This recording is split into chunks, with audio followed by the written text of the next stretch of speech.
गए हैं ये दशमलव में दिए गए हैं। तो जो दशमलव में दिए गए हैं इनको हम थोड़ा सा व्यवस्थित करके लिखेंगे और आइए व्यवस्थित किस तरीके से करते हैं देख लेते हैं। यहाँ पर हम रफ में समझेंगे। तो ये रफ पेपर है। यहाँ पर लिखा है 0.2x, पहले समीकरण से हम शुरू कर रहे हैं, प्लस 0.3y बराबर 1.3। तो इसमें हम ये दशमलव हटाना चाहते हैं। सबसे पहली बात, हम ये दशमलव क्या करना चाहते हैं, हटाना चाहते हैं। तो कैसे हटेगा, तो इसके बटे में हम संख्या लिखेंगे 10 या 100, कुछ भी जितने अंक हो। तो यहाँ पर आप देख रहे हैं कि दशमलव के बाद कितने अंक हैं, एक ही अंक है। यहाँ भी दशमलव के बाद कितने अंक हैं, एक ही अंक है। यहाँ दशमलव के बाद इस तरफ कितने अंक हैं, एक ही अंक है। एक्स वाई को नहीं गिनना है, दशमलव के बाद एक अंक है। तो हम 0.2 को 2/10 लिख सकते हैं, दशमलव का 1, और दशमलव के बाद जितने अंक होते हैं उतने 0। तो दशमलव के बाद कितने अंक हैं, एक ही अंक है, इसलिए 1 0। 2/10x प्लस यहाँ पर 3/दशमलव का 1, दशमलव के बाद कितने अंक, एक ही अंक, इसलिए 0 और y बराबर 13/दशमलव का 1, और दशमलव के बाद कितने अंक हैं, एक ही अंक, इसलिए 1 ही 0। तो हम इसको लिख सकते हैं 2/10x प्लस 3/10y, 3/10 बराबर 13/10। इस तरीके से हम लिख सकते हैं। और इसी तरीके से नीचे वाले समीकरण को हम लिखेंगे 4/10x प्लस 5/10y बराबर 23/10। तो इस तरीके से हम लिख सकते हैं। तो अब यहाँ पर बटे में संख्या है, तो बटे में जो संख्या है कितनी है, 10 है। तो हम 10 से गुणा कर देंगे यदि, तो ये 10 भी हट जाएगा। तो इस वाले समीकरण में यदि हम 10 से गुणा करते हैं तो आइए देखते हैं क्या बनेगा। जैसे यहाँ पर लिखा है 2/10, तो हम यहाँ पर लिखेंगे 2/10। x लिखा है तो हम x लिखेंगे, लेकिन यहाँ पर इसी में समझ लेते हैं।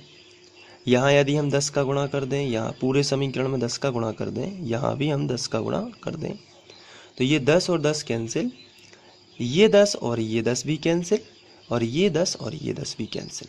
तो कितना मिलेगा, 2x प्लस 3y बराबर 13 है। तो आइए हम इसी को इसी तरीके से करेंगे। सबसे पहले हम लिखेंगे जो समीकरण में दिए गए हैं, दिए गए समीकरण।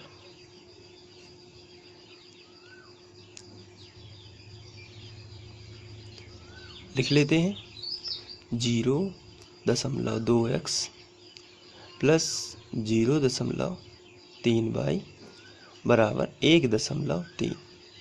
दूसरा दिया गया है 0.4x प्लस 0.5y बराबर 2.3। अब हम नीचे लिखेंगे व्यवस्थित करने पर, तो हम यहाँ पर लिखेंगे व्यवस्थित करने पर। तो व्यवस्थित करते हैं यहाँ से, तो व्यवस्थित करने पर ये हो जाएगा इस तरीके का 2x प्लस 3y बराबर 13।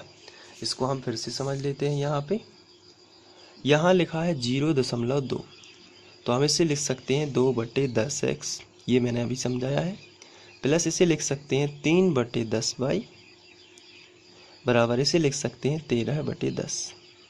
इसी तरीके से नीचे वाले समीकरण को हम लिख लेते हैं 4/10x प्लस 5/10y बराबर 23/10। ये हम दशमलव हटाएंगे तो ये कंडीशन बनेगी दोनों समीकरणों की। अब हम पूरे समीकरण में 10 से गुणा करेंगे, तो यहाँ भी 10 का गुणा हो जाएगा, यहाँ भी 10 का गुणा हो जाएगा, और यहाँ भी 10 का गुणा हो जाएगा। तो अब 10 और 10 कैंसिल होंगे तो कितना आएगा, 2x। यहाँ 10 और 10 कैंसिल तो कितना आएगा, 3y। यहाँ 10 और 10 कैंसिल तो कितना आएगा, 13। इसी तरीके से नीचे वाले समीकरण में भी 10 से गुणा करेंगे, तो 10 और 10 कैंसिल, यहाँ 10 का गुणा, पूरे समीकरण में 10 का गुणा होगा, तो ये 10 और 10 कैंसिल, ये भी 10 और 10 कैंसिल, और ये भी।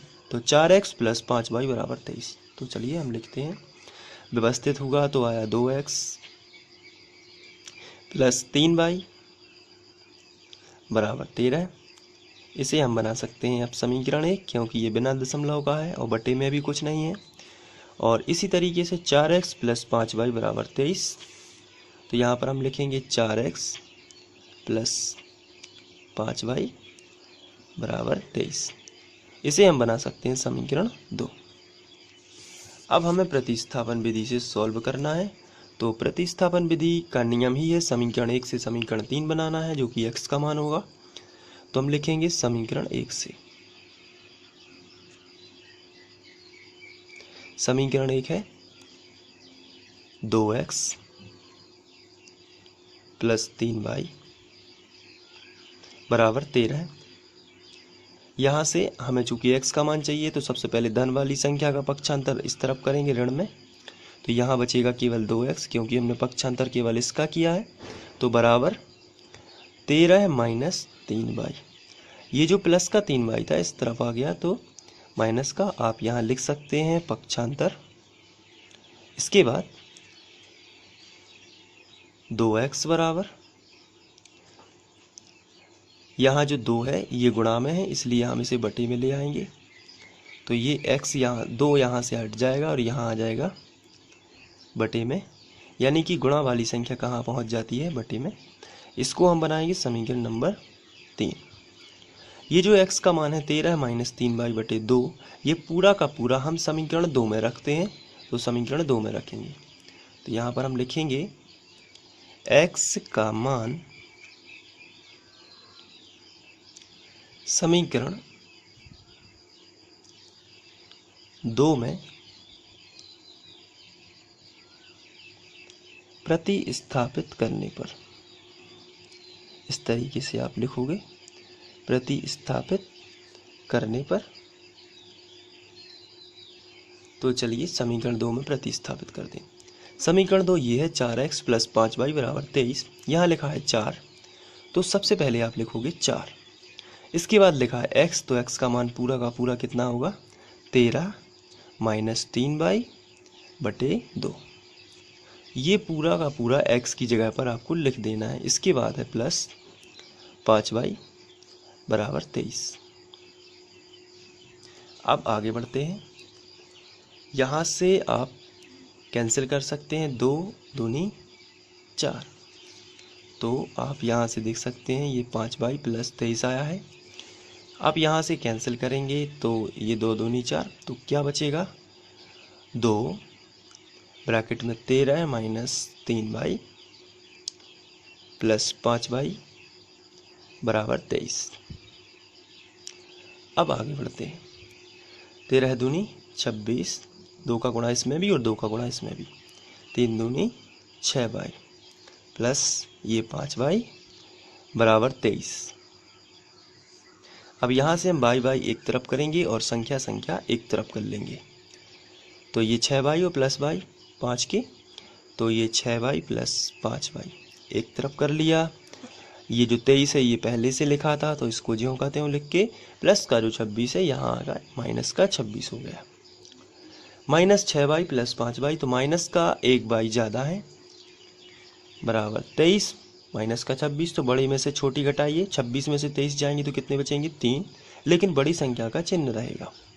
माइनस दोनों तरफ से कैंसिल आउट हो जाएगा, तो क्या आएगा, y बराबर 3। ये y का जो मान है ये जाके आप समीकरण 3 में यदि रखोगे यहाँ पर, तो x का मान मिलेगा। तो हम लिखेंगे y का मान समीकरण 3 में प्रतिस्थापित करने पर, y का मान समीकरण 3 में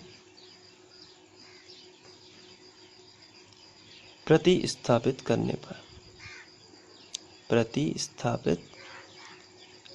पर, तो चलिए प्रतिस्थापित कर देते हैं। तो समीकरण 3 पहले हम लिख लेंगे, जो कि है x बराबर 13 माइनस 3y बटे 2। ये है समीकरण 3। यहाँ आपको दिखाने के लिए मैंने समीकरण 3 लिखा हुआ है। अब मैं y का मान रखूँगा, तो x बराबर 13 माइनस 3, y का मान है 3। ये y का मान कितना है, 3, तो y की जगह पर कितना, 3, और बटे में हम लिखेंगे 2। आगे सॉल्व करेंगे इसको, तो x बराबर आएगा 13 माइनस 3×9 बटे 2। तो यहाँ से यदि हम 13 में से 9 घटाएंगे तो कितना आएगा, x बराबर 4 बटे 2, कैंसिल आउट हो जाएगा तो 2 दूनी 4। तो x का मान कितना आया, यहाँ पर मैं लिख देता हूँ। अतः x बराबर आया है हमारा 2 और y बराबर 3। समीकरण निकायों के हल है, समीकरण निकायों के हल है, हल है। तो इस तरीके से ये भी सॉल्व हो जाता है। आप इसको नोट कर सकते हैं अपनी कॉपी में। तो यहाँ से आप इसको नोट कर लीजिए, यहाँ पर आप पॉज कर लीजिए। और दूसरा ये है, इस तरीके से ये हो जाएगा, और तीसरा ये। तो आशा करता हूँ कि ये आप लोगों को समझ में आ गया होगा। और इससे संबंधित सभी वीडियो कक्षा 10वीं के NCERT के आप मेरे चैनल फ्री ऑनलाइन कोचिंग पर जाकर वहाँ से प्लेलिस्ट में जाके आप कर सकते हैं। और प्लेलिस्ट में जाना आपके लिए बहुत ही ज़रूरी होगा। वहाँ से आप पर्टिकुलर क्लास 10th की प्लेलिस्ट में जाकर पूरे के पूरे वीडियो लेक्चर्स को देख सकते हैं। और इसको आप शेयर